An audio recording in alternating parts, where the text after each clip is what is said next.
The tourism industry, also known as the travel industry, is linked to the idea of people traveling to other locations, either domestically or internationally, for leisure, social, or business purposes.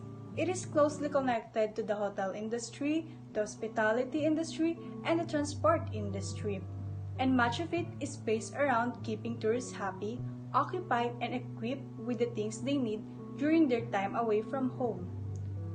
Tourism industry, essentially, it refers to all activity related to the short-term movement of people to locations away from where they usually reside. It is one of the world's largest industries, and the economies of many nations are driven to a large extent by their touristry. After World War II, the government maintained its pre-war view of tourism, but one Filipino, Modesto Forlan, saw tourism's potential. He was serving as the country's first consul general in Hawaii, where he saw how tourism there was stimulated by the Hawaii Visitors Bureau. Upon his return to Manila, he started the Philippine Tourist and Travel Association in 1950. Beginning with a small space at the Manila Hotel, the PTTA began its modest work of publishing and distributing brochures about travel in the Philippines. In 1956, the government began to acknowledge the potential of tourism. That same year, the Board of Travel and Tourism Industry was set up. And then, in 1960, the government began keeping records of the number of visitors arriving in the country.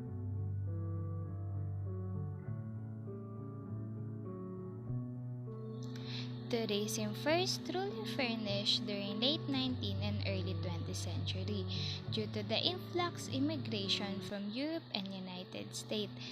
The Philippines is known for having rich biodiversity as its main attraction.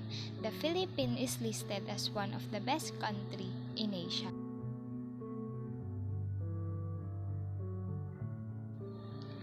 By the early 21st century, international tourism have become one of the world's most important economic activity.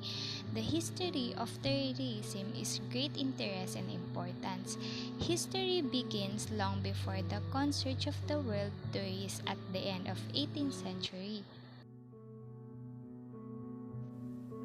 Philippines has garnered numerous titles related to tourism, namely the traditional capital of the world's festivities, the capital of the Western Pacific, the center of Hispanic Asia, the pearl of the Orient Seas, center of the Coral Triangle, and the capital of fun.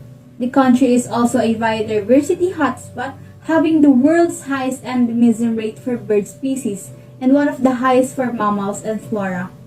It is also the largest bastion for Roman Catholicism in all of the Asia. Tourism is an important sector for the Philippine economy. In 2019, the travel and tourism industry contributed 12.7 to the country's GDP. Its beaches, heritage towns and monuments, mountains, rainforests, islands, and diving spots are among the country's most popular tourist destinations.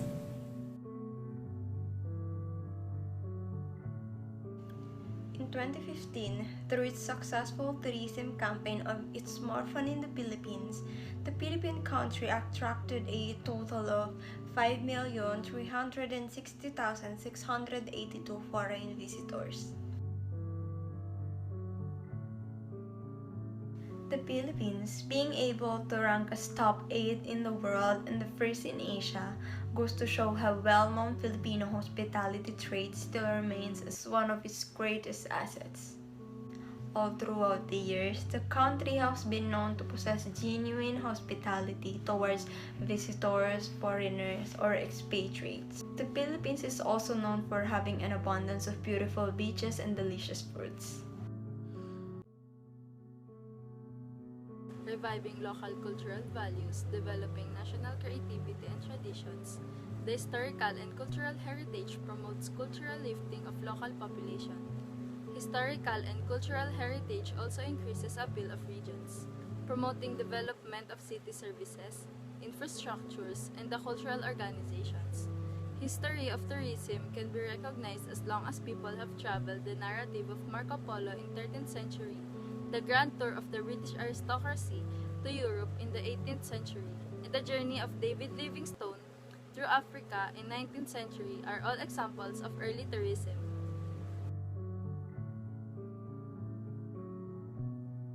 The relationship between a guest and the host, in which the host extends some level of kindness to the guest, including the welcome and entertaining of the guest, visitors, or stranger, is known as hospitality. In the Encyclopédie, Louis and Chevalier de Jaucourt defined the hospitality as the virtue of the great soul who cares for the entire planet through human ties. Hospitality also refers to how people treat others, such as service of greetings and welcome guests at hotels. Hospitality plays a critical impact in increasing or decreasing a company's sales volume.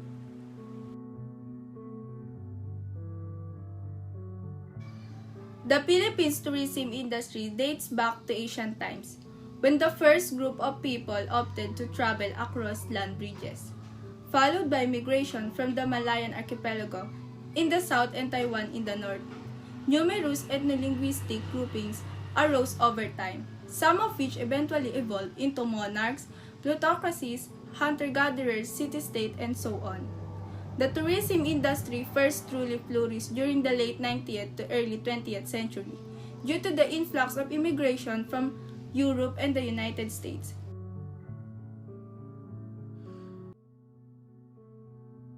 Teodoro A. Agoncillo is considered one of the most important historians of our time.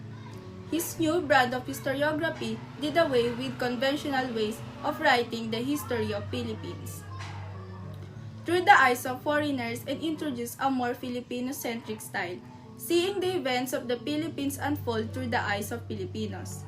Today, his works are considered essential to the study of Philippine history and have also transcended to the realm of classic literature.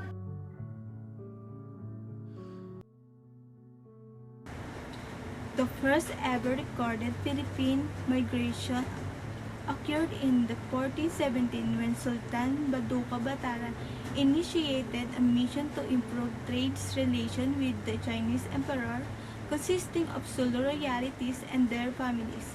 They developed the value of being hospitable, humble, generous, and adaptive to the environment.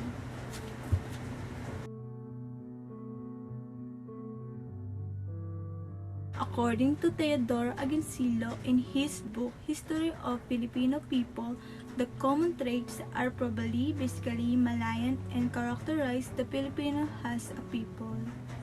Example, all peoples the world over are hospitable in their own way, but Filipino hospitality is something that is almost a form.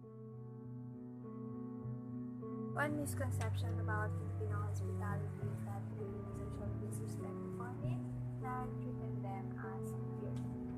On the contrary, Filipinos are gracious and courteous to foreigners and generally treat them as equals, as we try to treat our guests with dignity and respect.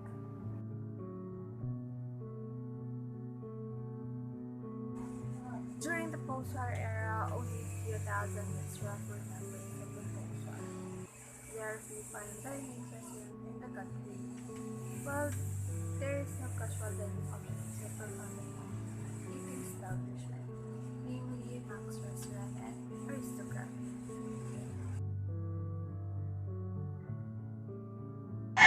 Don Manuel Perez Marquete, father of Luis Perez San Manila, owner of San Manila Building in Escolta, constructed the Hotel de Oriente in 1889. It was a first-class hotel that was formerly the Archipelago of Solwa. Don Perez Marquete chose the location in Binondo, near to the La Insular Cigarette and Cigar Factory in the Plaza Calderon de la Barca, now Plaza Lorenzo Ruiz. It was at a great location, just a few blocks from the Pasig River Sports, near to the Chinese Waiter establishment, and close to the bustling Escolta shopping district, as well as the old-world city of Intramuros by Logopal 2040.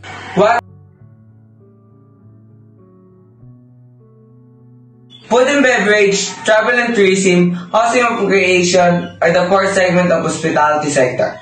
Hotels, restaurant, events, entertainment, cruises, and other types of accommodation are all possible. The major goal in all this area is to make the customer experience enjoyable and comfortable, while also providing them with any necessary services.